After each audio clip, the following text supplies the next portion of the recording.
Salut à toutes et à tous, Marty Japan pour un tout nouveau déballage. Et bien ça y est, elle est enfin sortie, celle que j'attendais le plus des Resolution of Soldiers. Je parle bien évidemment de la Midai Gohan qui est là, mais juste splendide, elle a l'air mais complètement dingue. Bref, je vous avais fait des premières impressions durant différents événements. Cette fois-ci, on va s'attarder sur le produit final en espérant que voilà, nous avons ici un produit de qualité. Écoutez, comme d'habitude, la boîte ici, Banpresto qui distribue le joujou, hein, c'est licencié Dragon Ball Z et non Dragon Ball Super. Donc le Gohan bien badass sur la boîte, donc une boîte, un packaging qui est à l'effigie, à l'image de ce qui a été fait déjà auparavant avec Mister Satan et compagnie. Regardez, c'est superbe, il y a une version noire, donc une version prototype pour les personnes qui s'amusent à repeindre tout ça. Oh, putain, le dos quoi, le dos a l'air ouf. Donc on va parler directement des choses qui fâchent. Oui, Midai Gohan avec cette cicatrice là, nous le savons tous, au bout d'un moment, voilà, faut le répéter ou le redire, j'en sais rien. Le bras, voilà, le bras, il a son bras, notre ami. Normalement, voilà, il doit être amputé de tout ça, on le sait, mais bon, on est dans une société aujourd'hui, voilà, une nouvelle génération 2017 avec un nouveau Gohan qui doit être moins mutilé que ce que nous avions à une certaine époque. Donc c'est comme ça, on n'y peut rien. Dans tous les cas, sachez que je pense me procurer une deuxième figurine pour bien la customiser. Voilà, je vais m'amuser à lui arracher le bras et à essayer de faire quelque chose de plus cool dans l'ensemble. Bon bref, c'est sorti le 18 mai 2017 dans les Game Center.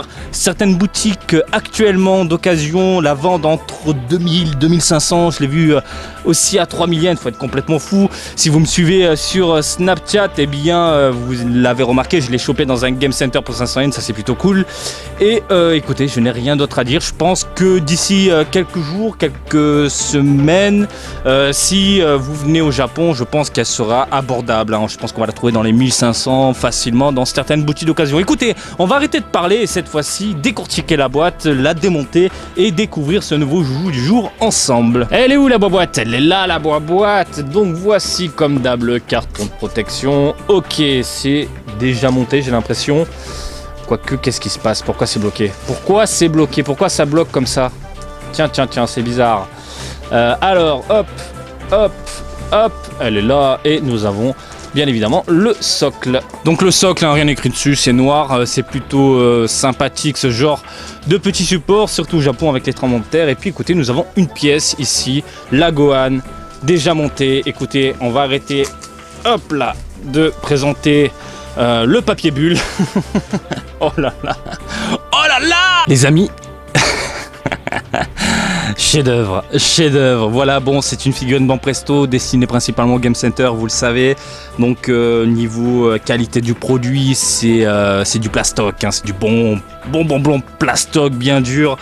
Et niveau couleur, écoutez, tout comme les anciennes figurines, nous avons quelques légers contrastes par-ci par-là, des petites nuances mettant en valeur, par exemple, voici ici mettant en valeur les pliures. Voilà, nous avons un caramel marron, voilà, qui part vers un léger orange, bien sympathique. Les chaussures, même chose, hein, vous pouvez voir ici les bottes. Je sais pas si ça se voit à la caméra, mais dans tous les cas, vous avez un noir bleu foncé qui monte vers le marine, qui finit ici sur le bleu ciel.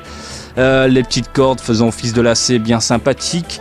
De ce que j'avais vu tout à l'heure, j'avais vu une figurine exposée, hein, et il y avait des défauts de peinture de ce côté-là. Donc ça débordait, c'était bien gras, bien dégueulasse. Ça déborde pas, voilà, de ce que j'en vois là actuellement sous mes yeux. Quoique là, j'ai un petit point bleu léger. Donc ils ont fait un effort, je pense, selon la figurine, un effort de peinture, hein, j'ai envie de dire tout simplement. Qu'est-ce que je peux ajouter d'autre? Le regard est fantastique. Franchement, c'est superbe, la cicatrice magnifique. On a les cheveux, comme d'habitude, ici une teinte bien à part, avec des racines orange qui montent ensuite jusqu'aux pointes, qui tirent vers le jaune. Nous avons, hop là, au niveau des bras, si je peux, voilà, nickel. Quelques égratignures par-ci par-là, superbe. Et la vévène, La veine, mon gars, regarde la veine sur la main, mais magnifique, quoi. C'est vraiment superbe. On sent que le personnage, il a envie de péter des gueules, quoi. Voilà, il est bien vénère. Ils sont où les cyborgs? Allez, mon gars, je vais les défoncer. Voilà, c'est ça, c'est magnifique. Quoi qu'il en soit, ici, vous avez quelques égratignures. Ici également, ici, bref, c'est déchiré dans tous les sens. Vous avez un petit aspect dynamique, voilà, au niveau de la ceinture, comme si elle s'envolait au gré du vent, j'ai envie de dire. Donc sous cet angle-là, on a l'impression qu'il a un petit problème de proportion, mais on va dire c'est plus ou moins le défaut de cette gamme-là, c'est que ça se regarde uniquement sous un angle. Voilà, aussi, vous avez le Gohan bien vénère, qui lance un regard mais ultra noir. Vous avez les muscles bien gonflés au niveau du bras, l'avant-bras est juste complètement fou. Écoutez ce Gohan là, un Milai Gohan, il n'y en a pas des milliards. Franchement, il n'y en a pas 300 millions en vente de la représentation de ce personnage, de ce type de figurine. Et on nous sort ça, voilà, on nous sort ce Gohan de dingue qui est mon Gohan préféré, clairement.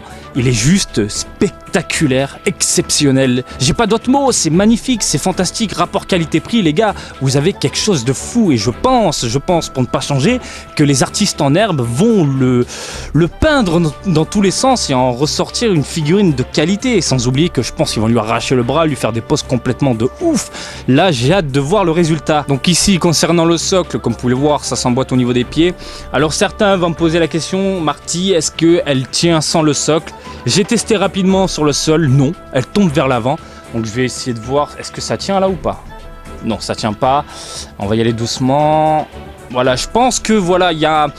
Là, je fais ça sur une petite couette Dragon Ball, c'est-à-dire qu'il y a un petit effet ici, un petit volume qui fait que la figurine tient debout. Mais sur le sol, écoutez, je n'arrive pas à la faire tenir debout, je pense que le socle est obligatoire. Peut-être que selon le modèle, certaines figurines tiendront debout, mais chez moi, c'est pas le cas. Quoi qu'il en soit, et comme je vous l'ai dit, ça s'emboîte. Donc voici une magnifique Gohan sous les yeux. Niveau taille, nous avons du 19 cm, entre 18 et 19 cm. Écoutez, voilà, encore une fois, je ne peux que vous la conseiller, surtout si vous êtes fan de ce Gohan-là, comme moi. Je suis mais complètement sous le charme. Bravo Banpresto, merci de nous offrir ça. Et par contre, je suis très énervé parce que je pense que nous avons là, sous les yeux, la dernière figurine de la gamme Resolution of Soldiers, puisque la société n'a pas annoncé d'autres produits avec, je sais pas, d'autres produits, d'autres personnages de cette qualité-là dans les semaines à venir. Nous allons avoir une Grandista, voilà, une Goku Resolution of Soldiers Grandista, une Goku un peu plus grande, un peu plus énorme, avec une pose plutôt basique et encore du Goku. Je suis un peu déçu parce que les Resolution of Soldiers, c'était vraiment une gamme, une série qui a su me prendre aux tripes. Carrément, faut dire ce qui est. On nous sort des personnages qui ne sont pas habituellement dans nos rayons. Hein, on parle ici du Milai Gohan, du Milai Trunks avec les cheveux longs en train de se remettre le gant. C'est juste complètement dingue. J'aurais voulu enchaîner sur du Piccolo, pourquoi pas, ou d'autres personnages du style. Hein, je sais pas pourquoi je suis en période Piccolo en ce moment. Et en même temps, il faut dire, il n'y en a pas tellement de Piccolo. Quoi qu'il en soit, voilà, écoutez, nous avons ici un ending, j'ai envie de dire, un finish qui nous en met plein les yeux. C'est carrément un feu d'artifice.